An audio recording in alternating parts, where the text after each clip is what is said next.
What's going on there, guys? So, I'm just posted in front of the house. Got done listening to a lot of music, and I thought, why not do a little ranking? I want to see what my favorite albums are, personally.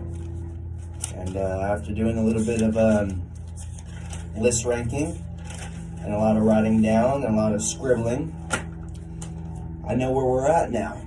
I know where I stand. So, the top 25 albums of Austin Freitas. Here we go. Just my opinions, guys, from my experience, from my musical experiences and journeys. This is what I came up with. So, number 25. I know I'm going to get some shit for this. Please stick with me, guys, okay? Creed, Weathered. Okay? Third album by Creed. I know. I grew up on Creed. My dad showed me them. Scott Stapp. Okay? My Sacrifice, Signs, the title track, One Last Breath, all that stuff, guys, really, I'm sure hasn't dated really well, but back in the day, that was the shit, okay? When I was over here, just going to school with my backpack and all this good stuff, that's what I was slapping, Fucking just, skipping out doing homework, listening to Sacrifice.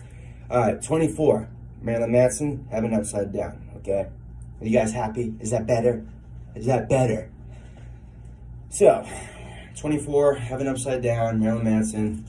You got Blood Honey, you got Satan, you got We Know Where You Fucking Live, all that good stuff, all right? My girlfriend had bought me, this was the first vinyl that I owned.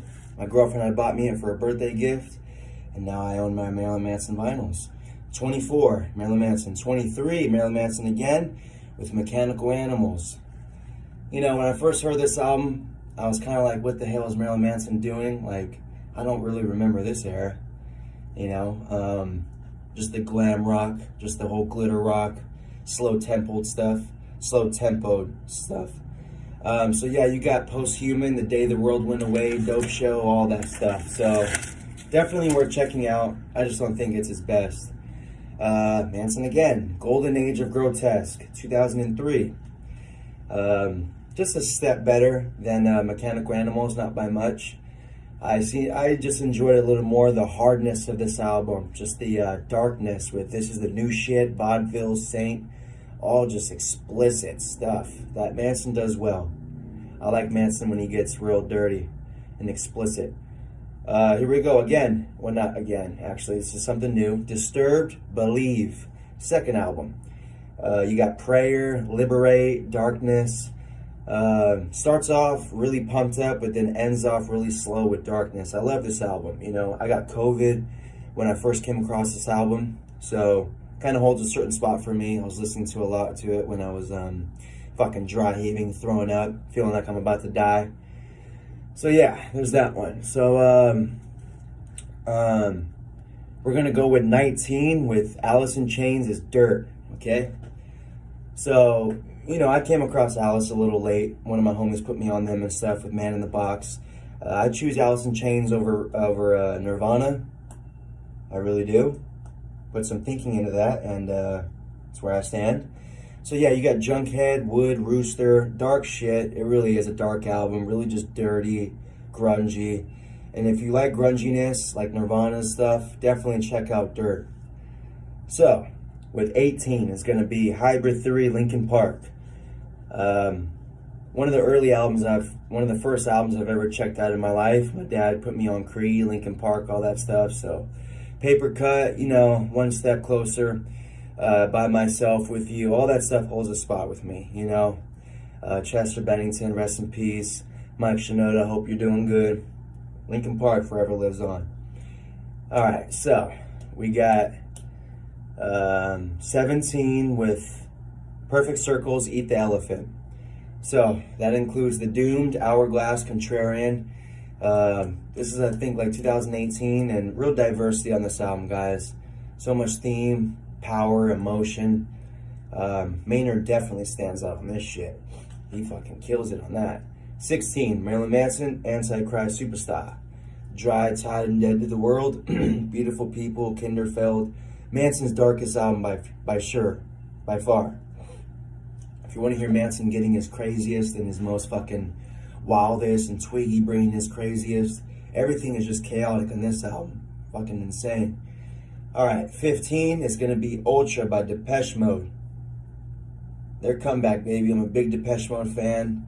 You know, this album has probably their biggest singles, but the rest of the album struggles to kind of maintain the single worthy with It's No Good, Useless, Barrel of a Gun. But with those songs, guys, it manages to bring it to 6 to 15, actually, with Ultra. So, with 14, we're going to go with Murder Noms. Perfect Circle's first album. You got Billy, you got Maynard. Twiggy wasn't on this yet, but they still managed to pull off Judith, Orestes, Three Liras. Great album, guys. Great for the first album, I'll give them that. Definitely worth checking out. Here we go. 13 is going to be Songs of Faith and Devotion by Depeche Mode. This is Depeche Mode's probably most gospel album right here. You know, it's real slow. Great vibes on this thing. Probably even better live.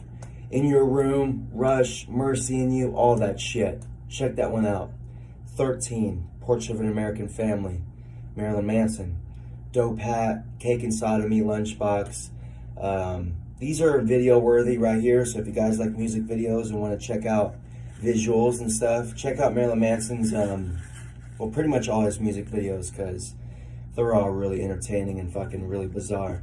He pushes the boundaries with everything. We know that with Marilyn, but with everything that he did in the beginning with Dope Hat and Lunchbox, all that, you know, we kind of get a good, that's Manson kind of just doing his, like, you know, Willy Wonka-ish kind of funny, scary, all that stuff. It's dope, you know, it's that good shit. Here we go. All right, we're on number 11 with Manson again, Hollywood. Fight Song, Disposable Teens, Burning Flag. This is Manson's probably best album, I think. Really killed it on this one. He managed to just cover everything that he just, you know, Manson's known to switch things up, but on this album, he just puts it all into one. Glam rock, scream rock, political rock, all that shit on this one, guys. Check it out. It's definitely worth checking out. Probably his best album. Everyone would agree on that one, probably, too. 10 is going to be Linkin Park, Collision Course with Jay-Z. Now, this one is probably better live. If you guys manage to get the DVD, check it out on YouTube. The full video, they do it live with some studio footage too. Oh man, it's just fucking amazing. So yeah, guys, all right, here we go. Coming up next is going to be number 9, Audioslave. First titled album, first debut. What You Are, Light My Way, Shadow on the Sun. Really, guys, this album has probably no skippers on it. It's Chris Cornell after Soundgarden, linking up with the Rage of the Machine people, and coming up with just all kinds of hits. All right, so let's keep it going with number 8, Violator by Depeche Mode. Enjoy the Silence, Personal Jesus, Policy of Truth. Not their best album, guys, but definitely in their top 3. You know, there's just one album that they did I think is just a little better, but don't get me wrong, Violator, you still got hits on there. Sorry for all the cars, you know, it's a fucking busy ass neighborhood, and can't get no privacy right now. Sorry about that. All right, guys, we're gonna go with number 7, 9 Inch Nails, Pretty Hate Machine, Head Like a Hole, Terrible Lies, Sin. I love every record. I love every song on this record. I do. And so there's not one skip on there. I check out the whole thing. Shuffle, you'll be pleased. 6, Soundgarden, Super Unknown. Fell on Block Days, Black Hole Sun, Mailman. Really, guys, Chris Cornell's best standout album. He sounds amazing. The beats are just top notch. Real rock and roll, real grunge. Just a step up from Alice in Chains is Soundgarden. Number 5, Disturbed, The Sickness. Yes, that includes Down with the Sickness, Stupefy, Want, all that good shit. David Draymond's debut. I grew up on this album, guys. I haven't got sick of it yet. Got my Disturbed tattoo here. That's the indestructible tattoo. So yeah, you know what I mean?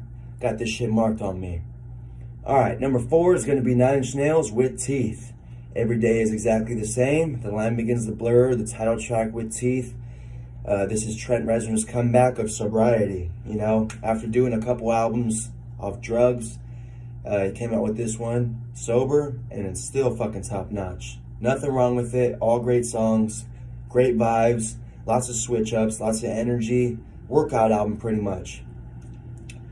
All right, so number 3 is going to be Downward Spiral, 9 Inch Nails. So you got Closer, of course, everyone knows that one. You got Mr. Self-Destruct. You got The Becoming. Pretty much, guys, there's no skippers on this album at all.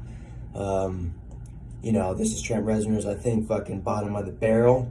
This is the worst I think he's been mentally, but musically, it was probably his best work on there for sure. So yeah, Downward Spiral, 9 Inch Nails. Number two, guys. Oh gosh. All right, guys. I seem to have fucked up. We actually have 3 more albums left, and I seem to have fucked up on the numbers here. I'm sorry, all the cross-outs and stuff. It's number 3, actually, guys. I'm sorry. Number 3 is going to be The 13th Step by A Perfect Circle. All right.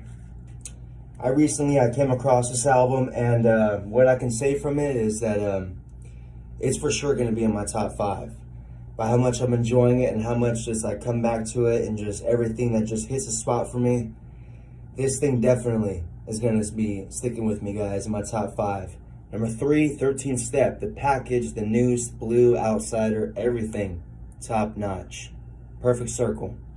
Number 2, Music for the Masses by Depeche Mode. This is one of my favorite albums of all time, guys. Really. I fucking love this album. I'm a big Depeche Mode fan. Never Let Me Down Again, Strange Love, Nothing, all that shit. Really worth checking out. If you like pop, if you like just, dance vocals, dance beat, really fun music, just check out Music for the Masses, guys. You won't be disappointed. Strange Love, so much diversity on that. Gotta check it out, guys. Gotta check it out. And the favorite album I've ever heard in my life is my go-to, and I think about this album all the time. 9 Inch Nails, Fragile, baby. Fragile. Let's go. Y'all hear that? 9 Inch Nails.